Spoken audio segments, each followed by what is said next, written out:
Hi, everybody. I think we're going to get ready to begin our presentation for this evening. There's an echo. It's coming through the laptop? Okay. Sorry. Technical difficulties. Might be because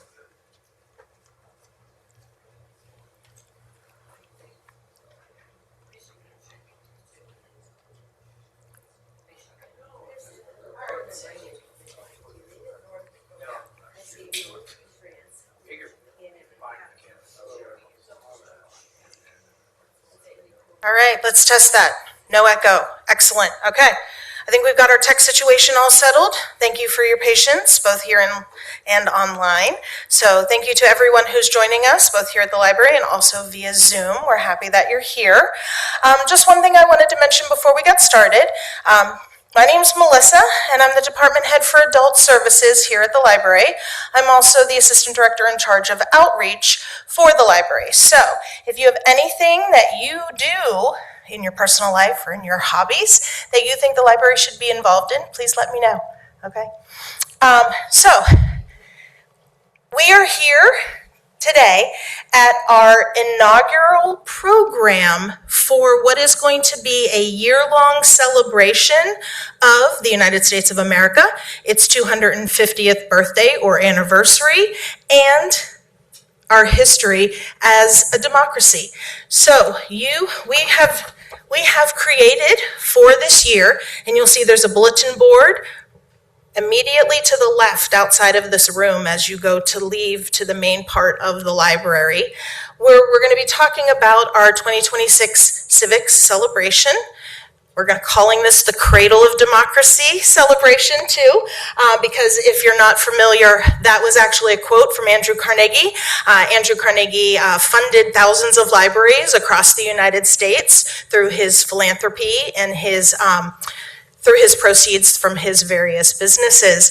And the importance of that for him was that he considered the public library to be the cradle of democracy. So we've kind of taken on that nomenclature. Each month, we are going to be highlighting a specific government, whether it be this month in January, we're highlighting the state of Michigan and Michigan government. We will be doing Traverse City, local government, in June. And in the meantime, we'll be talking about various aspects of the federal government. So for example, in February, we're going to talk a bit about checks and balances. We're going to have a program where we talk about what the importance of that is to our democracy. And we are also going to be having activities. So, again, just outside, if you head to the left in the main lobby of the library, right next to the circulation desk, you're going to find this handout. So it'll tell you everything that we're going to be doing each month on the one side, and then we've got a bingo card for you on the other side.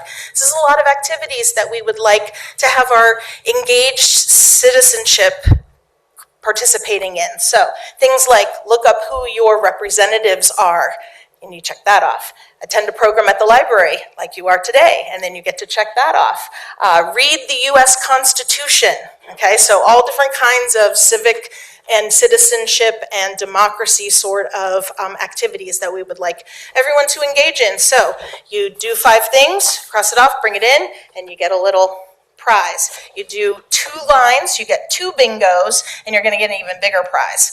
And we've got one for the kids. So it's not just for adults, we're all going to be doing this year. So thank you all for coming to this program this evening. Please, we hope to see you again at some of these other events that we'll be having this month, as well as throughout the year. If you are interested in our other Michigan events this month, we're going to be having a birthday party for the state of Michigan on Sunday, this coming Sunday at noon. So we're going to have cake. So just come and have cake, and then we're going to make cards saying Happy Birthday, Michigan, and we're going to send those cards to the governor, to our representatives, and we're just going to kind of, let people know downstate that the people here in Traverse City are engaged in what we're doing here and what they're doing for our state. And then we're also going to have, I noticed some of you were taking a look at our pictures around the room of the various barns. So that is a partnership with the Historic Barn Preservation Society, and we have been given permission to show their documentary Barn Raisers on Thursday, January 29th at 6 p.m. back here in this room. So we're going to get to hear about some of these amazing people and architects who actually built these structures that are both magnificent and also useful and utilitarian. So thank you again for coming, and I'd like to introduce and bring up our speaker for this evening, John Daly, who's going to let us know how Michigan became Michigan, and we get to learn about maps. Hi, everybody. When you saw the title for this session today, you might wonder, well, how did Michigan become Michigan? That sounds like a big topic. What aspect of that topic are we going to talk about? For example, we could have talked about geology, or we could have talked about famous politicians, but we're not going to talk about that stuff. We are going to focus on how Michigan got its boundaries, and specifically, we're going to spend a lot of time with a 1755 map put together by a man named John Mitchell. Now, we in Michigan are very fortunate because we, unlike other states, we carry a map around with us on our hands. You know, we're right here today. I live here. The advanced lesson is you've got the Upper Peninsula. There's the Keweenaw Peninsula. Other states are not all that fortunate. For example, you couldn't do a talk called How Wyoming Became Wyoming, because after all, Wyoming is a rectangle and there wouldn't be much to talk about. And there's some other states that have boring shapes like Wyoming does. Now, there are some states that have unusual shapes. For example, Oklahoma. I can do Oklahoma with my hands. If I put out two fingers, I think it becomes Massachusetts. If I could crook my finger at the end, it would become Maryland. So we have Florida that has a panhandle. But if you looked at a modern map, you would never, ever, ever think, okay, we've got these two hand-shaped bodies of land that aren't connected, that have 5 miles of water in between. If you were sitting there with a good map today in 2026, you'd never say, oh, let's put those together. We're going to find that this odd shape was caused by a map named John Mitchell, and of course I'm going to tell you some stories. My background, I have been speaking professionally since, 1995, and spent the last 25 years of my career talking about financial management topics. I am now fully retired, but I like history. I started keeping track of how many books and what categories those books fell in that I had read in 2013. And since 2013, I had read 130 books just on history, not to count the hundreds of books I probably read before 2013. I also do a session called Mark Twain's American West. One of my other hobbies is I'm an actor. If any of you saw Hal Holbrook's Mark Twain Tonight, Hal Holbrook and I went to the same college, some 25 years apart, and on the day he died, I decided I ought to take up the mantle. So I have a one-man show, Mark Twain's American West. Never been done anywhere near Traverse City, but I've done it extensively in southern Michigan, and actually I've done it in about 5 states. I'm the author of 2 books, one business book called Pricing for Profitability. Probably nobody in the room would want to read that because you look like you're mostly retired. But I am the author of a novel as well that was based on my experiences, my real-world experiences at one company. It's called Tool and Die. I've also been the editor of other people's books. The one on the left is my mother's memoirs, Dr. Miriam.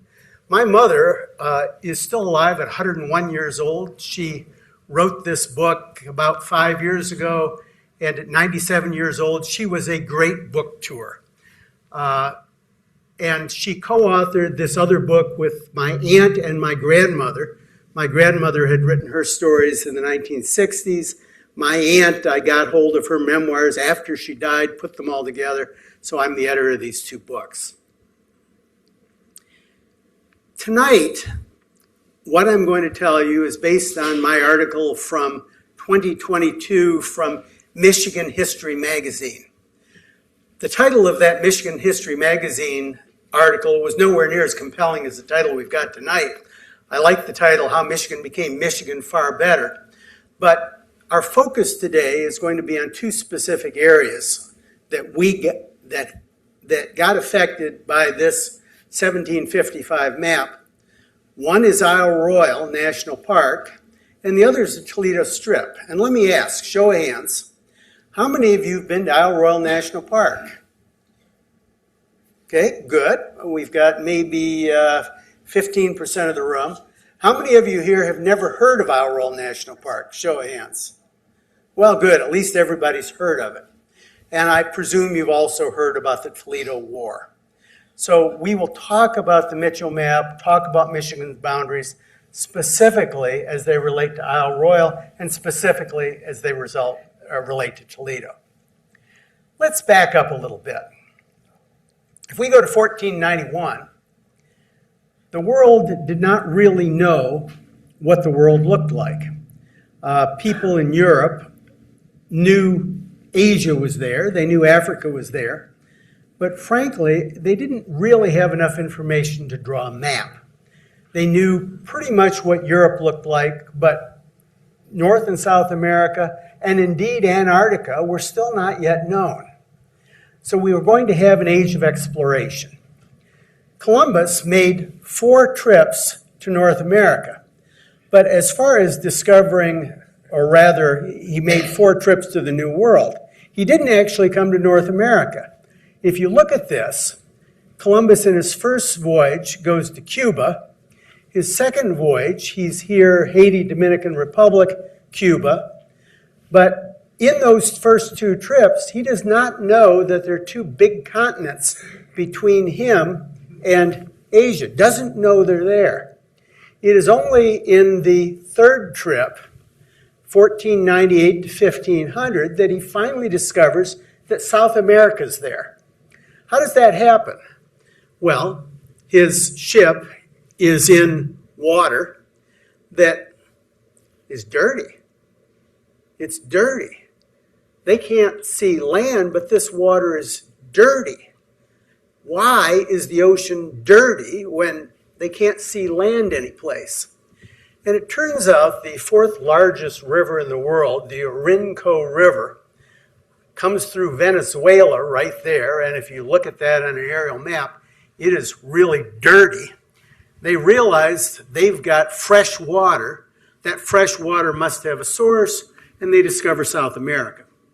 Finally, they discover Central America on the 4th trip. But Columbus never discovers North America. And North America is going to be discovered not by the Spanish or the Italians. It's going to be discovered by John Cabot. Let's roll forward now a couple hundred years, and we're going to go to 1730. 1730, we have had Europeans in North America for years. However, those Europeans really still don't know much about what this continent looks like. For example, we go over to the west end of the continent, and they still think California is an island. Michigan on this map, and by the way, as far as the interior of North America, the Great Lakes area at that time by 1730 is among the best areas of the continent that's been explored, because you can get in there via the St. Lawrence River, via the French River. You can get into the Great Lakes. So they knew more about the Great Lakes area than they did most other parts of the continent. Michigan is beginning to take shape by 1730. And indeed, many of the places have names. We look at the eastern coast, and the East Coast, many of the places that we're familiar with today, those names are in place, as well as over here on the southwest. If we drill in and look at the Great Lakes area, we'll recognize some of the lakes. Lake Huron is called Lake Huron. Lake Michigan is called Illinois Lake. We're going to have to change that. The upper lake is now Lake Superior. We've got Ontario being called Lake Frontenac, and we've got Erie now getting the name Lake Erie. By the way, depending on whether we are looking at British maps or whether we're looking on French maps, those maps don't necessarily have the same names. Let us now go to the year 1750. And let me tell you about John Mitchell. John Mitchell was born in Tidewater, Virginia. Mitchell came from a well-off family, well off enough to send him to Edinburgh to go to medical school. And he finishes 2 years of a 3-year program and decides 2 years of studying medicine was enough for him. He felt qualified to be a doctor, so he goes back to Tidewater, Virginia to practice medicine. In getting back to Tidewater, Virginia to practice medicine, he realizes that this climate is not particularly healthy. There are things like typhoid that you can get from the mosquitoes. It is not a healthy environment. People were dying, and he decides, you know what?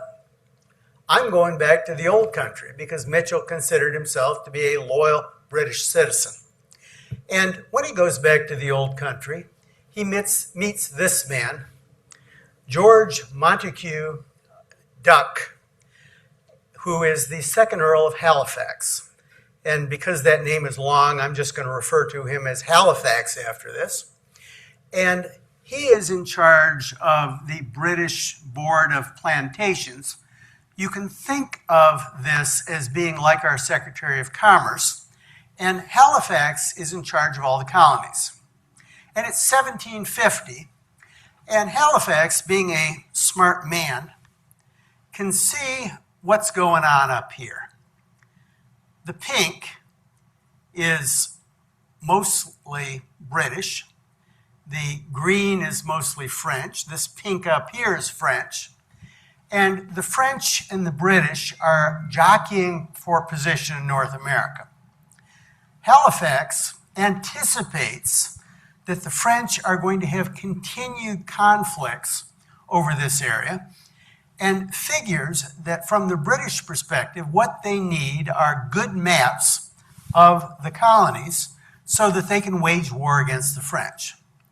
And Halifax meets Mitchell someplace, let's say at a cocktail party, and latches onto him as an expert on everything American. Because after all, Mitchell was born in America.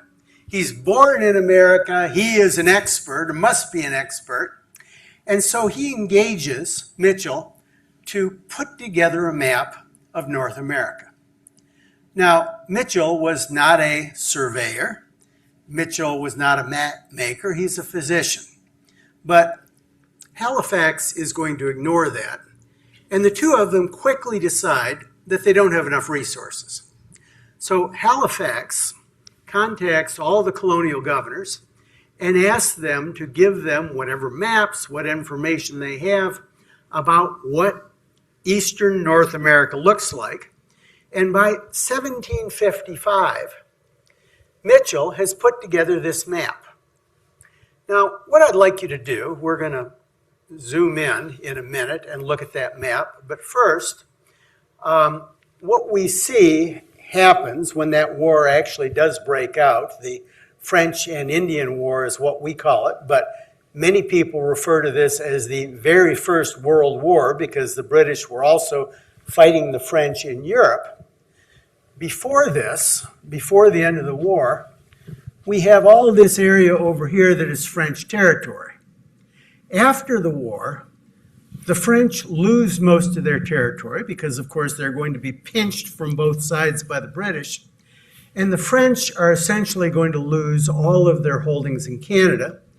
They are going to remain with territory only down there around the Mississippi. And they are going to cede that territory to Spain.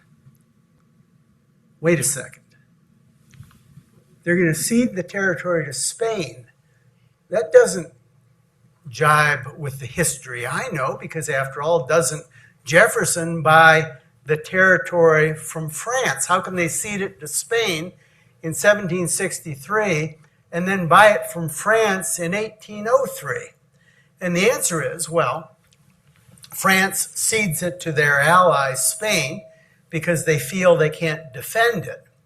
Later on, when Spain is in a war with England, Spain is going to cede it back to France so that the British don't take it from them. And then, of course, Jefferson intercedes, buys it from France, and if the Spanish had been smart, maybe they would have just bought it from Spain to begin with, and Spain would have gotten the money. Let's zoom in. Here we see the Great Lakes. We see Michigan prominently in the center. Do you see anything about this map that doesn't look quite right? And by the way, I'm not going to take questions at the end. If you have questions or comments, say them right now. And this is a good time to start. What do you see is wrong with this map? Let's start with Lake Superior. What's wrong up in Lake Superior? A lot of islands. A lot of islands? Extra islands, okay. For example, we see here Isle Royal, and here we see one labeled Isle Filippo. By the way, on some maps, Isle Filippo is called Manong Island.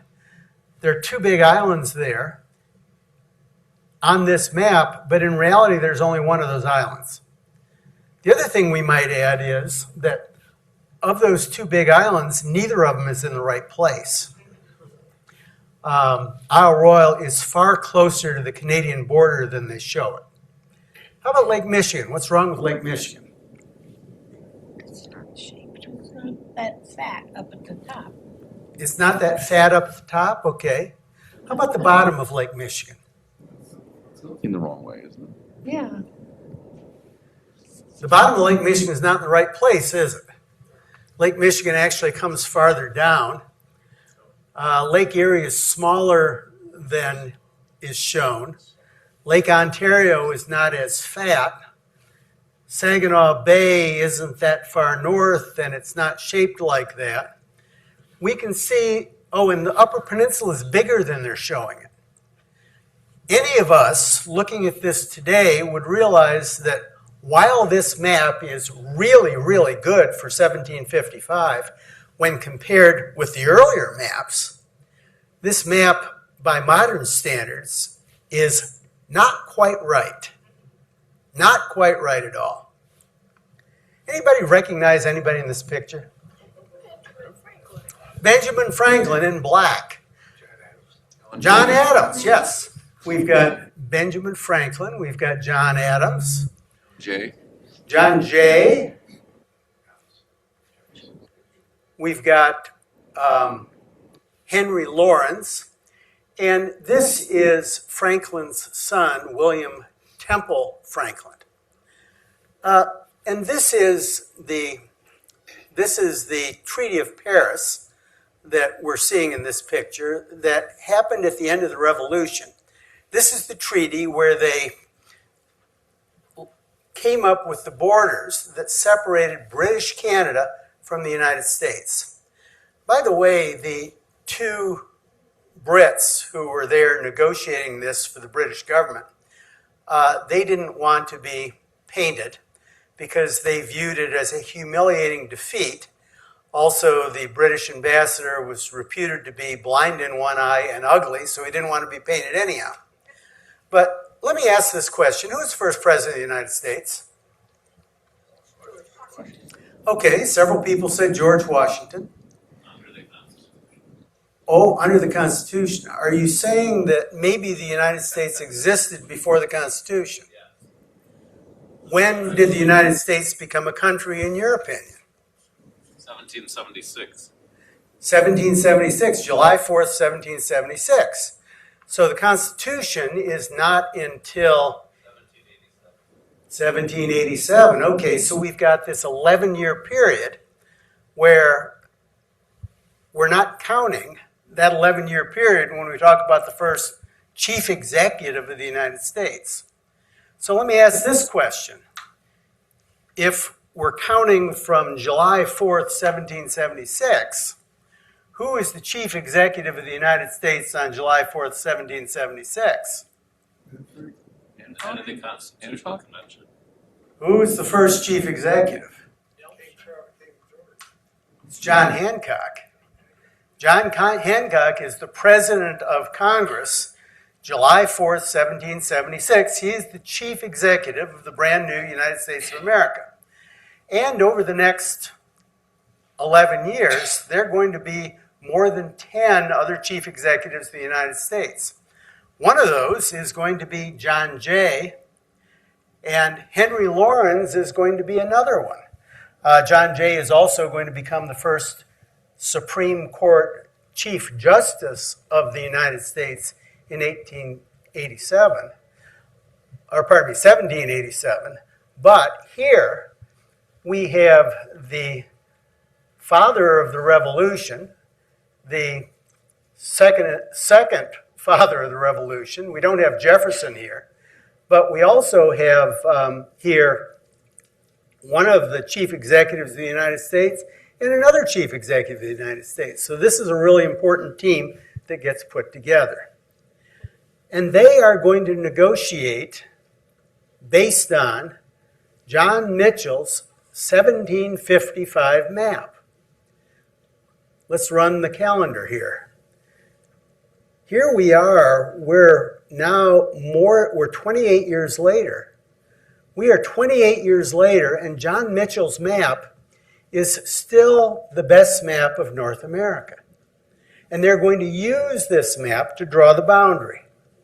So here's the boundary they draw. It makes sense that if you're going to draw a boundary between the United States and Canada, that these big bodies of water, they will become the boundary.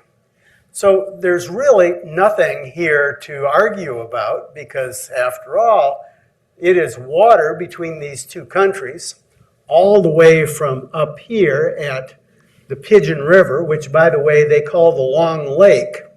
There is a big lake up there, but it is not where it's shown on this map. This big lake is farther inland. In fact, between the lake that they knew was there and Lake Superior, there is a series of rapids that the fur traders are going to have to portage around to get to Lake Superior. There is a river there, it's the Pigeon River, but the lake that they're showing is not there.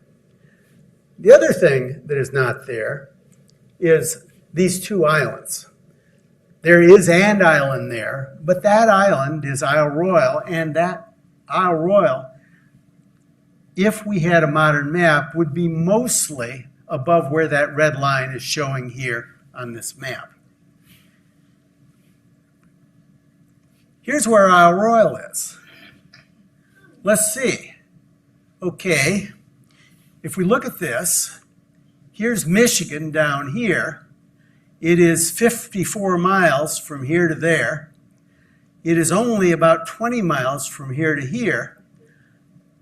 Here is Ontario, here is Minnesota. If you look at this map, if you had a good map at the time you decided where the border was going to be, you would have said, oh, this island belongs to Canada.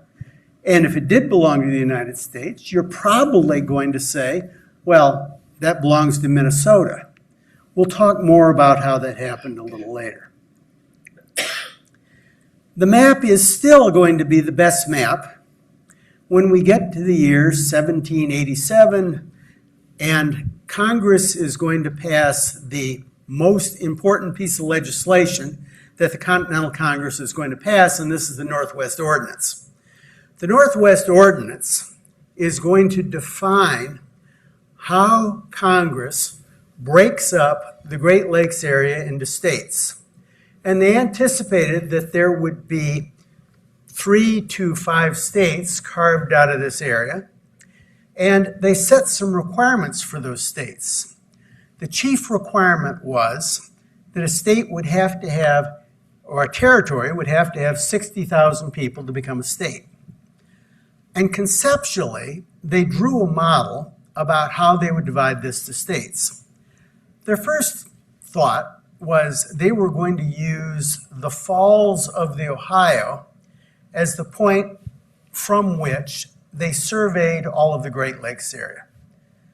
Can anybody tell me where the Falls of the Ohio is? Pennsylvania line? What- The Pennsylvania line? Well, no, not the Pennsylvania line. It is Louisville, Kentucky. So at Louisville, Kentucky, we have the Falls of the Ohio. And they anticipated that they might draw a line directly north from the Falls of the Ohio. This was discussed, but this does not become legislation. If you think about this, this would be a really bad place to draw state lines from, because after all, if you did that, Michigan would have an eastern Michigan and a western Michigan.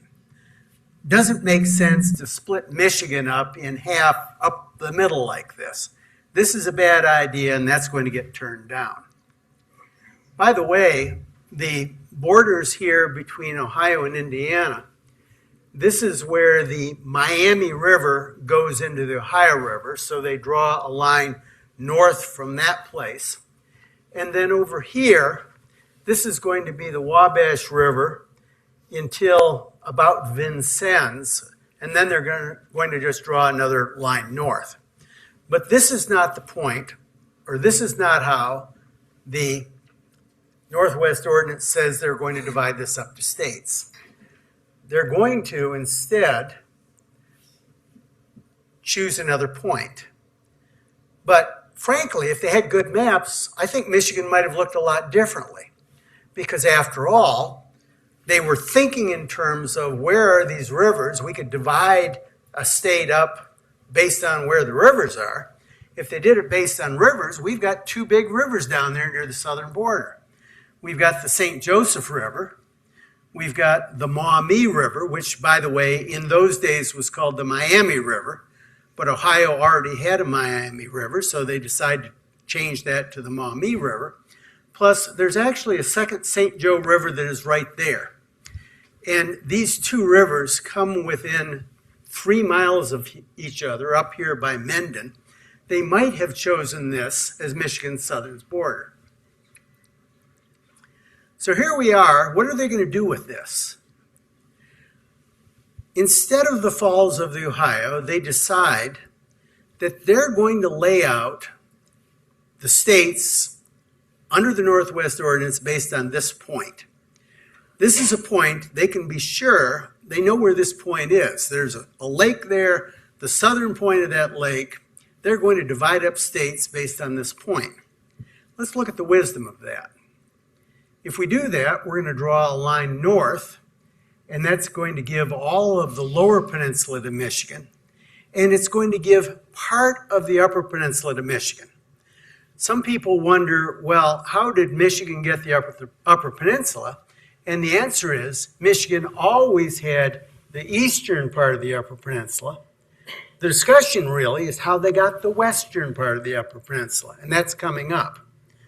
The other thing we would note is that if they draw the east-west line from that point, that east-west line is going to come out north of the output of the Detroit River. North of the output of the Detroit River.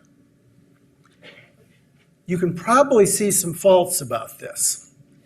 One of the key faults is, let's put ourselves in the position of Indiana. If you draw the line here, and of course this line could be drawn south as well, you can envision Indiana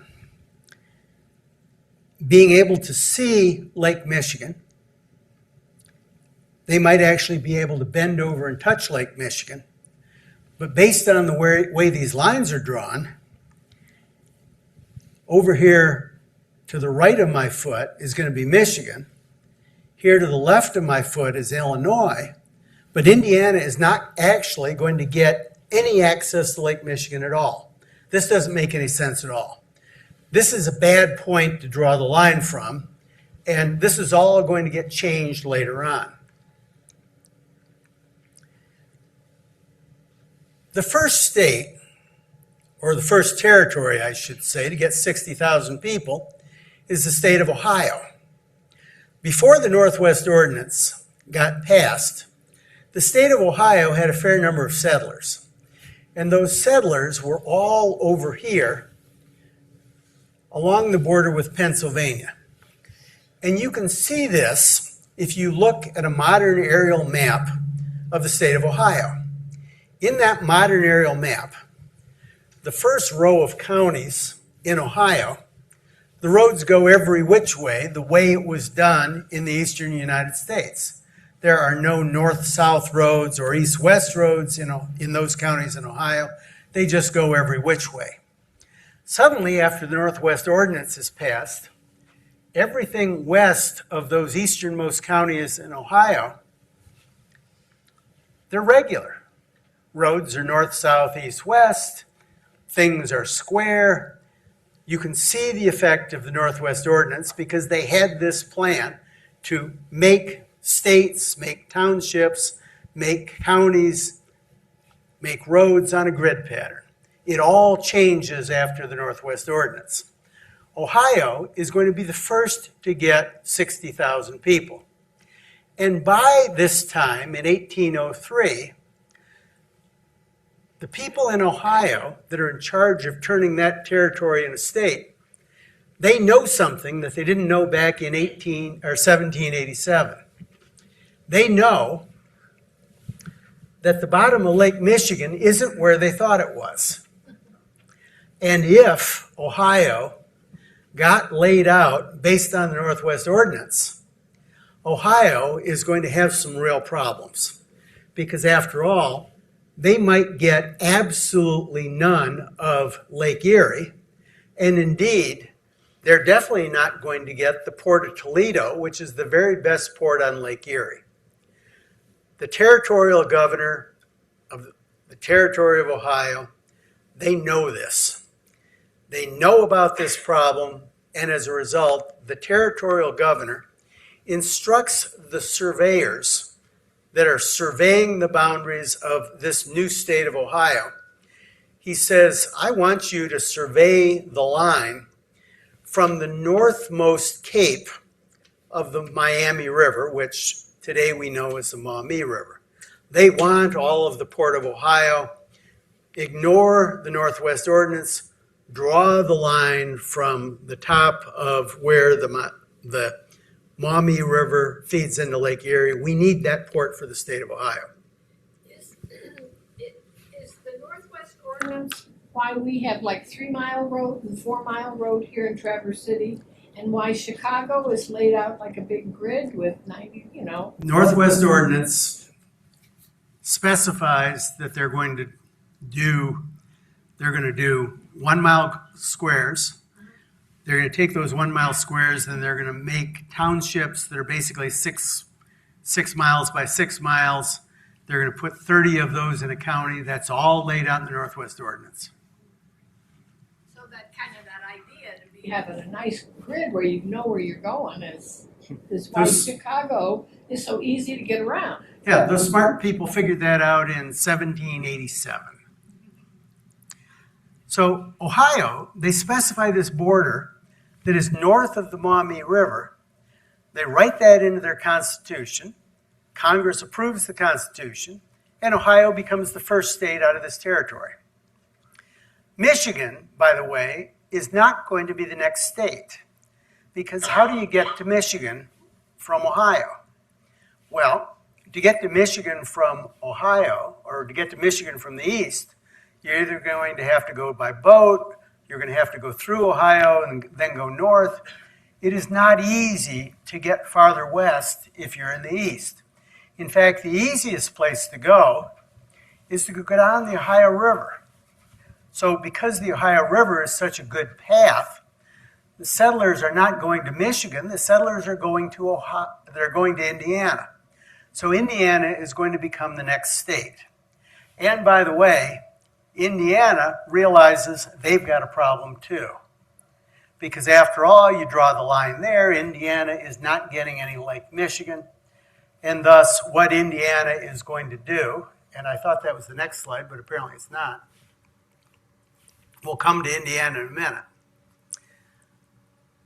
While all this is going on, Michigan Territory realizes they have a problem.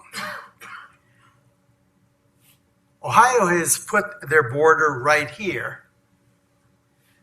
The Northwest Ordinance says the border ought to be here. We have an 8-mile difference. An 8-mile difference that involves the Port of Toledo.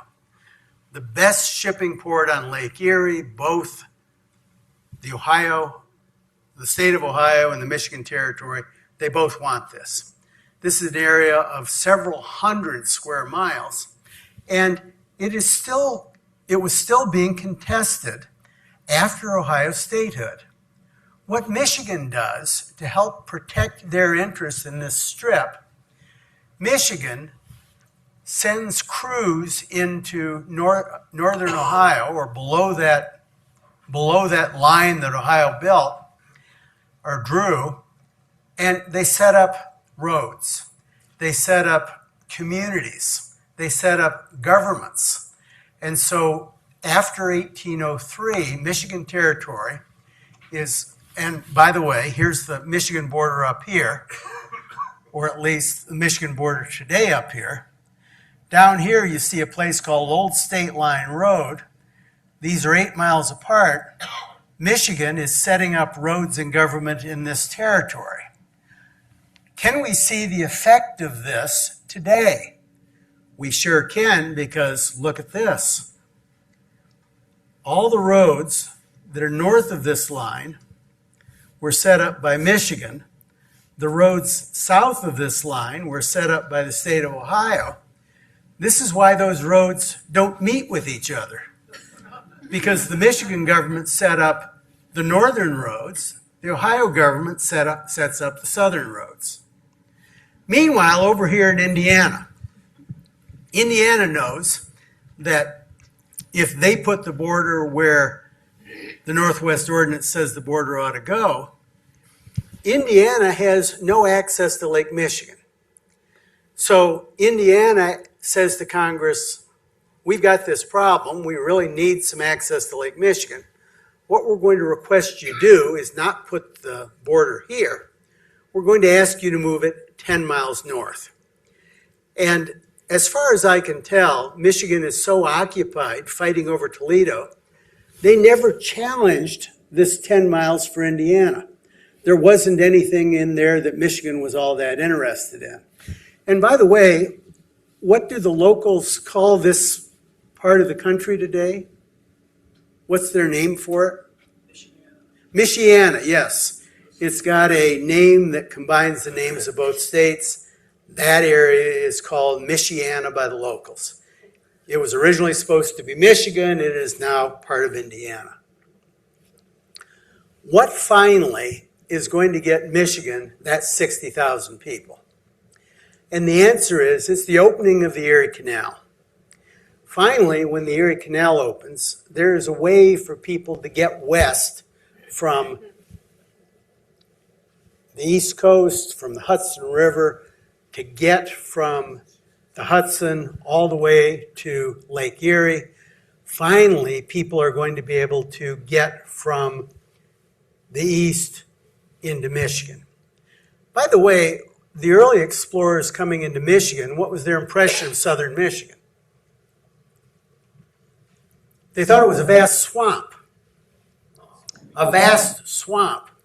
Wasn't worth settling, and for that reason, that's why there were so few settlers coming in there. Well, it doesn't seem to be a vast swamp today. Why did people eventually settle in southern Michigan? And the answer is in part because of a lot of drainage projects. And I believe you can best see these drainage projects in an area that's just north of Marshall. I don't know if any of you have ever spent any time in the Marshall area, but my family has a summer place that is north of Albion, and we often are driving from Duck Lake over to Marshall. And there's one area there that looks like, at one time, it was probably a big lake. Looks like it was probably a big lake or probably a big marsh, and it probably was, because if you look on either side of the road, there are drainage ditches that are about 4, 5, 6 feet deep. Those drainage ditches would be able to drain lots and lots of water out of that area. That area is now field today, but you can imagine that before those ditches were there, that was a big swampy area. And in southern Michigan, those drainage ditches are absolutely all over the place. Right before Michigan becomes a state, here is how Michigan conceives their state to look. This is the boundaries they want to propose to Congress. Note that they're still looking at the southernmost point of Lake Michigan as where they draw the line north. So, So they think they ought to get this as well. They think they ought to get the Port of Toledo because this is what the Northwest Ordinance says. The trouble with this is Michigan's a territory. Michigan has no vote in Washington. Ohio is a state. Ohio has a lot more power than Michigan does. And so Michigan and Ohio are going to fight over this Toledo Strip.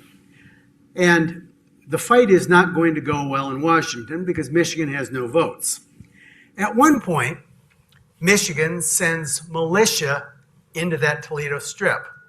And we can imagine a bunch of good old boys under the influence of alcohol going in there to claim the area in northern Ohio for themselves. And by the way, there wasn't much there at the time to claim other than this potential to have this great port of Toledo. But cooler heads prevailed. Cooler heads prevailed, and a proposal is made. The proposal that is made is that if Michigan will give up their claim to the Toledo Strip, Congress will give them the western Upper Peninsula up to the Montreal River, plus they will give them virtually all of Lake Superior that belongs to the United States. This is the deal. And the Michigan legislature thought that they'd been given the short end of the stick. The western Upper Peninsula, as far as they were concerned, was absolutely worthless. There was nothing there but trees. It was cold up there. There was a lot of snow. There is no reason that you would want the western Upper Peninsula.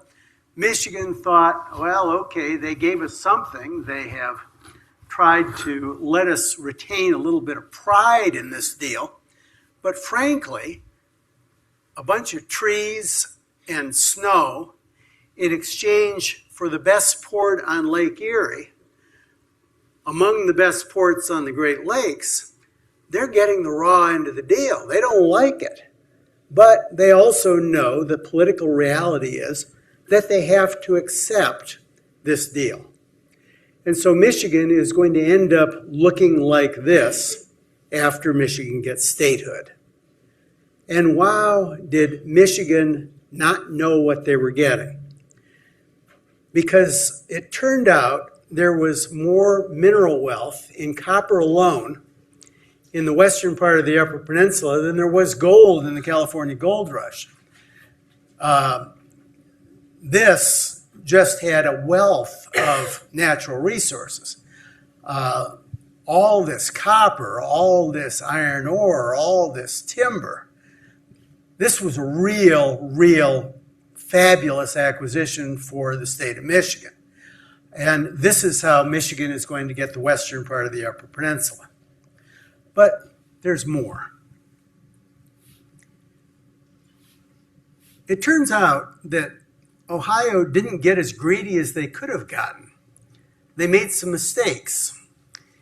Down here, we are looking at water coming out of the Toledo area. We see the border here between Lucas County and Monroe County. And if I was the governor of Ohio, I would not have been pleased with that surveyor because I think the surveyor forgot some stuff that I wanted. I want this peninsula right there. I want this peninsula right there. I want this peninsula right here. Because after all, they are attached to Ohio. They are not attached to the rest of Michigan. I want those 3 peninsulas. And the state of Ohio didn't get them. This one is attached via a bridge right here. There's another bridge right here that connects this peninsula. This, by the way, is not a bridge at all. That is just a line on a map. But this peninsula is Michigan's so-called Lost Peninsula. This Lost Peninsula has a few hundred people that live there. If your kids are going to school, how do your kids get to school from there? Well, a bus comes into the Lost Peninsula. That bus comes down here, it goes up here, and you go to school over here if you live in that Lost Peninsula. You get snow plowing from Lucas County, Ohio. You get a few other services from Lucas County, Ohio. But it makes absolutely no sense that these little 3 pieces of land belong to the state of Michigan. They probably should have been ceded to the state of Ohio. Something else interesting is going on up here. So Congress, when they made this offer, they used as this point the Montreal River, which is a river that's not particularly big here in the western Upper Peninsula. The Montreal River is the point from which the line is drawn between Michigan and Wisconsin. And this line probably looks pretty straight to you, but we're going to zoom in a few minutes and see that it's not. And they define this as a line drawn between the Montreal River and the westernmost cape of the Pigeon River. The Pigeon River being that river that is used to mark the boundary between the United States and Canada. But let's zoom in. There is a slight angle, and the reason that slight angle is there is that it fixes issues up here. You see, the westernmost cape of the Pigeon River is right here. So if they had drawn a line down from there, it would have left another Lost Peninsula. This Lost Peninsula, though, wouldn't belong to Minnesota, it would belong to Michigan. They could have, if they'd followed what the deal was, this peninsula would have gotten cut off right there. This would have belonged to Michigan. This would have belonged to Minnesota. Fortunately, cooler heads prevailed. And by the way, this is all natural area. There's nobody who lives here anyhow. Later on, they end up moving this line from here to over here. It is now 1,000 feet off that point, and thus we've got this border where Michigan comes within 1,000 feet or 1,000 yards of Minnesota right at that point. Michigan is going to get most of Lake Superior. Because the line is not there, the line is over here. What do we get? The Wall Street Journal, a year and a half ago, decided to do an objective study to determine what the best national park was in the United States. And they wanted it to be impartial. They wanted to have objective criteria. And so the objective criteria were this: availability of campgrounds, quantity and quality of hiking trails, things to do, and lack of crowds. Those of you who know Isle Royal are laughing at that lack of crowds. And the Wall Street Journal, based on those 4 criteria, said, well, clearly, the best national park in the United States is Isle Royal, and there is no close second. Because after all, this lack of crowds, Isle Royal gets 26,000 visitors a year. Great Smoky Mountain National Park gets 26,000 visitors a day. Isle Royal is so remote that it's very hard to get there. If you look at a map of Isle Royal, there are campgrounds all over the place. Every one of these little blue triangles is a campground.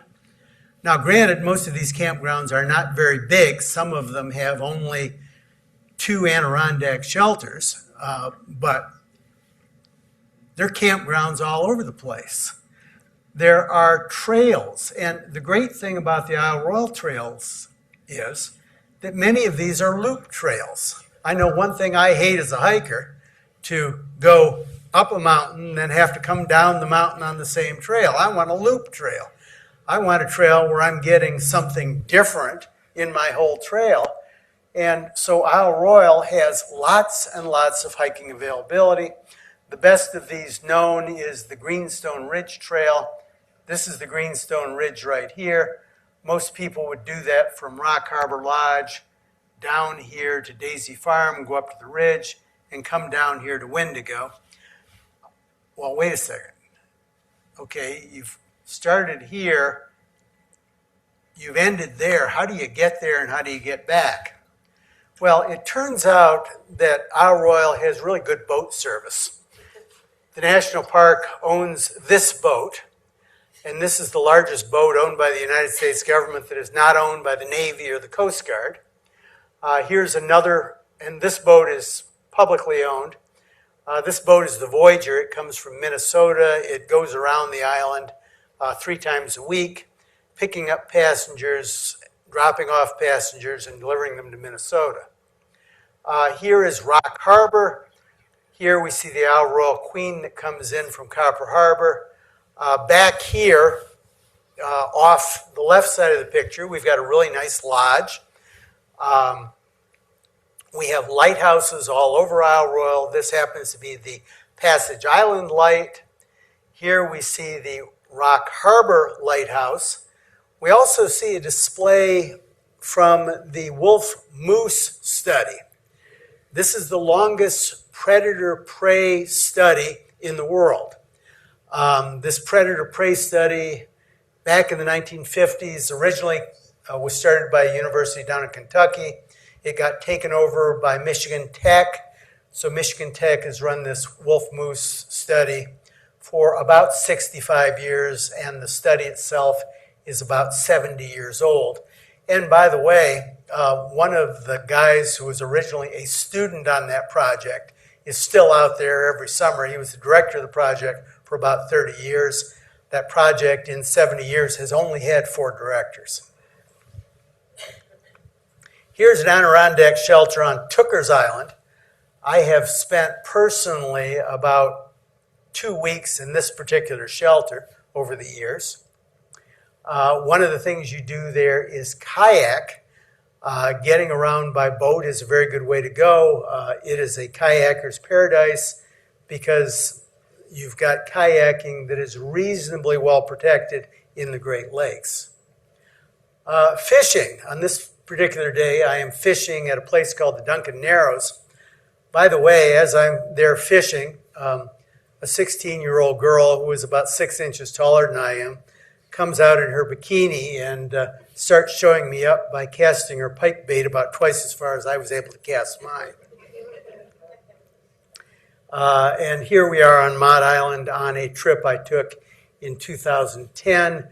This was a kayaking trip. Isle Royale is a fabulous, fabulous place to go. And it is a real, not just state treasure, but a national treasure. And that is how Michigan became Michigan. Thanks, that's all I've got. There are a lot more programs here at this library throughout the year celebrating our country's 250th birthday. I would encourage you to come and see some of those other programs, and I hope sometime in the future, maybe next year, to be able to come back myself. Yes?